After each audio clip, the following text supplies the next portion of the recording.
Are you not good at Kit? Or maybe you really don't know how to play him properly? Well, in this video, I'm going to show you exactly how to use Kit the right way, from basic tips all the way to more advanced tricks. So without further ado, let's get started. So first, who even is Kit?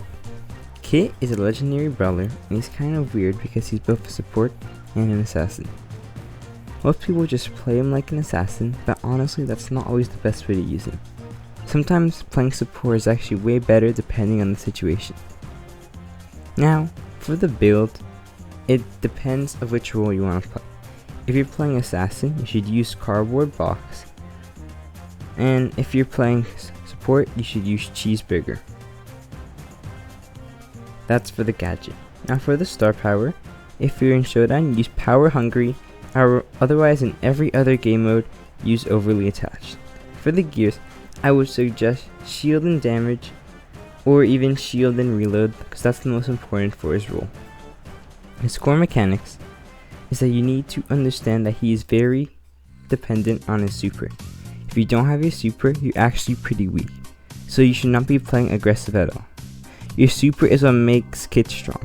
It lets you jump onto enemies to deal damage, or jump onto teammates to help them out. So instead of just running in, you always want to think, is this a good time to use my super? Now, I will teach you guys how to properly use your super so it's the most efficient it can be. This is where most players mess up.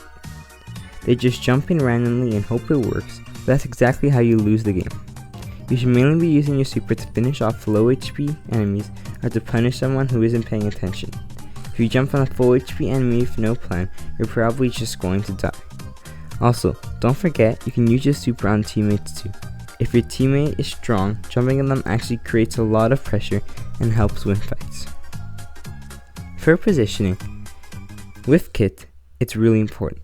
You don't want to be in the open too much because you can get taken out really easily by the ranged brawlers, so you should try to stay behind your teammates or cover and wait for a good opportunity instead of forcing plays. Use walls and bushes to stay safe and only go in when you actually have a reason to, because your super doesn't need attacks to generate. For the playstyle, it's pretty simple. You want to charge your super safely, wait for the right moment, and then go in.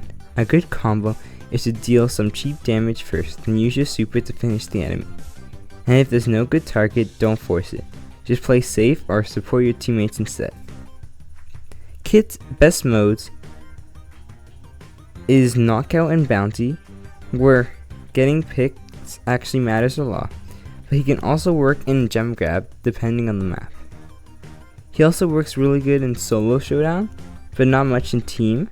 But in modes like heist, he's one of the worst picks.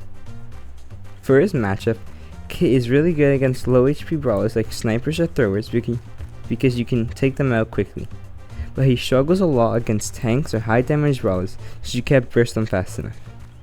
So you always want to think about who you're targeting before you go in. Let's talk about some common mistakes. A lot of people make these mistakes with Kit. They waste their super, they jump in alone, or they play way too aggressive without thinking. Another big mistake is not using the teammate attach at all. That's literally part of what makes Kit good. If you fix these mistakes, you'll already be better than most players. A quick pro tip, sometimes it's actually better to not use your super than to waste it. And remember, you don't always have to go for kills. Supporting your team at the right time can win you the game. Just be patient, wait for the right moment, and you'll see way better results with Kit. If this helps you out, make sure to like and subscribe, and I'll see you in the next one.